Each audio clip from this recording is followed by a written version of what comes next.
that's where I think it really it's fantastic. I mean, having to rely on third parties, I don't care what it is, stocks, bonds, bank accounts, doesn't matter. If you can't self custody it in a deleveraging event, in a deflationary event, it's going to be just an IOU that you can't count on. So I think it wins there, particularly in again in emerging markets.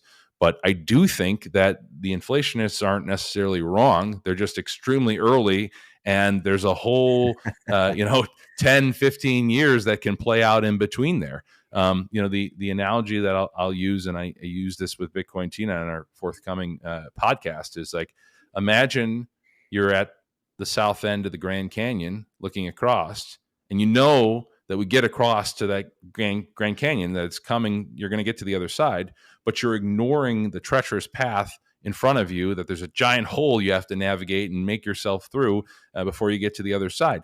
That is the way you'll have to look at Bitcoin right now. You can't just say, well, this is protection against hyperinflation. That we're a ways away from that, guys. There's steps in between for the dollar specifically that have to happen before that occurs. Yeah, I just don't think the dollar can hyperinflate or inflate to a very high degree, being credit-based money. I think you with have UBI to, even with UBI. I mean, how are they going to pay for that? They're going to borrow it, so they're going to add debt, so that they net it won't be inflationary. I mean, in the short term, but not in the long term. In the long term, you can't stop the credit bubble from deflating. So the end is a deflationary grind, and so that's why I think people will go into Bitcoin, because Bitcoin, like Jeff Schneider talks about the dollar shortage all the time. Right.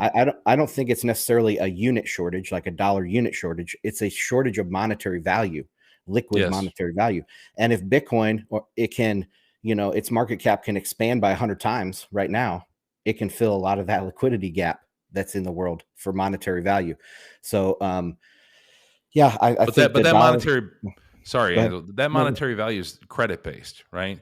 So this is the difficulty with it, because one of the reasons he talks about like collateral shortages is because that collateral is important for rehypothecation, to generate loans, to generate credit.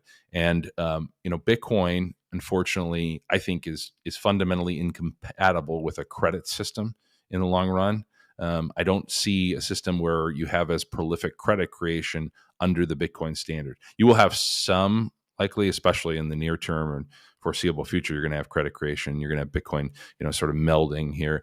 But ultimately, when you have a bearer asset like that, a hard asset, it acts as a check on private credit creation. And the reason why I think the dollar shortage is significant right now is because what you effectively see is you see a shortage of the collateral necessary to generate credit, which is what drives the dollar shortage. Yeah, but that is it's a problem with the form of the money. Correct. Yeah. So I think which is credit, right? Correct. So that's our money. Our money is credit. We live in a credit-based system.